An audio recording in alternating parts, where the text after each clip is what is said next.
ಹಾವೇರಿಯಲ್ಲಿ ರೈತರ ಜೊತೆಗೆ ಜಮೀರ್ ಅಹಮದ್ ಖಾನ್ ಸಂವಾದ ಮಾಡಿದ್ದಾರೆ. ರೈತರಿಗೆ ಮಾತನಾಡಲು ಅವಕಾಶ ಕೊಡದಿದ್ದಕ್ಕೆ ಗರಂ ಆಗಿದ್ದಾರೆ. ಸಚಿವ ಜಮೀರ್ ಅಹಮದ್ ವಿರುದ್ಧ ಆಕ್ರೋಶಗೊಂಡಿದ್ದಾರೆ ರೈತರು. ಸಚಿವರ ವಿರುದ್ಧ ಧಿಕ್ಕಾರವನ್ನ ಕೂಗಿ ಅನ್ನದಾತರು ಆಕ್ರೋಶವನ್ನ ವ್ಯಕ್ತಪಡಿಸಿದ್ದಾರೆ. ಜಿಲ್ಲಾ ಪಂಚಾಯಿತಿ ಸಭಾಭವನದಲ್ಲಿ ಸಂವಾದ ಕಾರ್ಯಕ್ರಮವನ್ನು ಇಟ್ಕೊಳ್ಳಲಾಗಿತ್ತು. 1 ಗಂಟೆಯ ಸಂವಾದ. ಅದರಲ್ಲಿ ರೈತರಿಗೆ ಮಾತಾಡಕ್ಕೆ ಬಿಟ್ಟಿರಲಿಲ್ಲ. ಹೀಗಾಗಿ ರೊಚ್ಚಿಗೆದ್ದಂತಹ ರೈತರು ಗಲಾಟೆ ಮಾಡಿ ಜಮೀರ್ಗೆ ಧಿಕ್ಕಾರವನ್ನ ಕೂಗಿದ್ರು.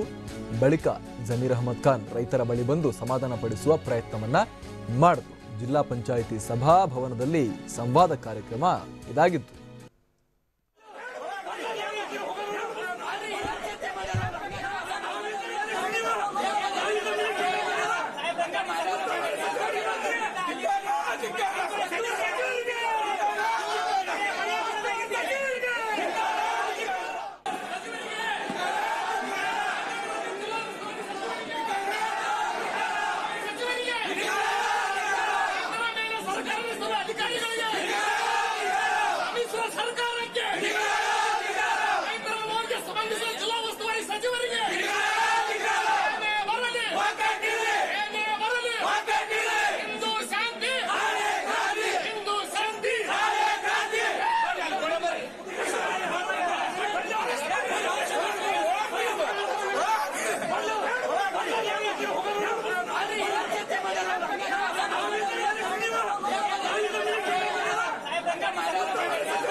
ಮತ್ತಷ್ಟು ಮಾಹಿತಿಯನ್ನ ನೀಡ್ತಾರೆ ನಮ್ಮ ಪ್ರತಿನಿಧಿ ಪ್ರಭುಗೌಡ ಪಾಟೀಲ್. ಪ್ರಭುಗೌಡ, ಯಾಕೆ ರೈತರು ಜಮೀರ್ ವಿರುದ್ಧ ಎಷ್ಟೊಂದು ಸಿಟ್ಟಿಗೆದ್ದು ರೊಚ್ಚಿಗೆದ್ದಿದ್ದು ಯಾಕೆ?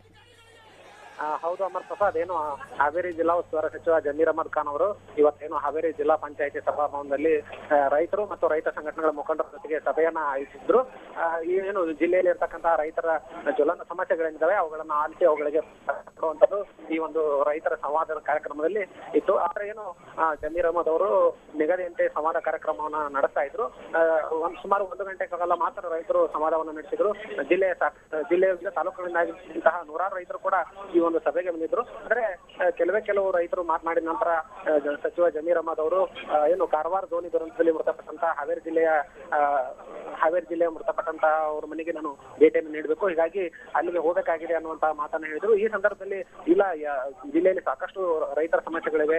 ತುಂಗಭದ್ರಾ ಕಾಲುವೆಗಾಗಿ ಜಮೀನು ಕಳೆದುಕೊಂಡಂತಹ ರೈತರಿಗೆ ಪರಿಹಾರ ಬರದೇ ಇರಬಹುದು, ಹಾಗೂ ಬೆಳೆ ವಿಮೆ ಸೇರಿದಂತೆ ಸಾಕಷ್ಟು ಸಮಸ್ಯೆಗಳಿವೆ. ಅವುಗಳೆಲ್ಲವನ್ನು ಕೂಡ ಆಲಿಸಬೇಕು, ಜೊತೆಗೆ ಪ್ರತಿಯೊಬ್ಬ ರೈತರಿಗೂ ಕೂಡ ಮಾತನಾಡಲಿಕ್ಕೆ ಅವಕಾಶ ಕೊಡಬೇಕು ಅಂತೇಳಿ ರೈತರು ಪಟ್ಟಣ ಹಿಡಿದ್ರು. ಈ ಸಂದರ್ಭದಲ್ಲಿ ಏನು ಅಲ್ಲಿ ನಾನು ಸಾಂತ್ವನ ಹೇಳಕ್ ಹೋಗೋದಿದೆ, ಅವ್ರು ಕಾಯ್ತಾ ಇದ್ದಾರೆ ಅನ್ನುವಂತ ಮಾತನ್ನ ಹೇಳಿದಂತ ಸಂದರ್ಭದಲ್ಲಿ ರೈತರು ಸಚಿವ ಜಮೀರ್ ಅಹಮದ್ ವಿರುದ್ಧ ಗರಂ ಆದ್ರು. ಜಿಲ್ಲಾ ಉಸ್ತುವಾರಿ ಸಚಿವ ಜಮೀರ್ ಅಹಮದ್ ವಿರುದ್ಧ ಆಕ್ರೋಶವನ್ನ ವ್ಯಕ್ತಪಡಿಸಿದ್ರು. ಘೋಷಣೆ ಧಿಕ್ಕಾರಕ್ಕೋಗಿ ಆಕ್ರೋಶವನ್ನ ಹೊರಹಾಕಿದ್ರು. ನಂತರ ರೈತರಿದ್ದಲ್ಲಿಗೆ ಬಂದಂತಹ ಸಚಿವ ಜಮೀರ್ ಅಹಮದ್ ಅವರು ರೈತರನ್ನ ಸಮಾಧಾನಿಸಿ ಈಗ ಏನೋ ಮೃತ ಕುಟುಂಬಗಳಿಗೆ ಸಾಂತ್ವನ ಹೇಳಲಿಕ್ಕೆ ಹೇಳಿದ್ರು. Thank you Prabhugouda.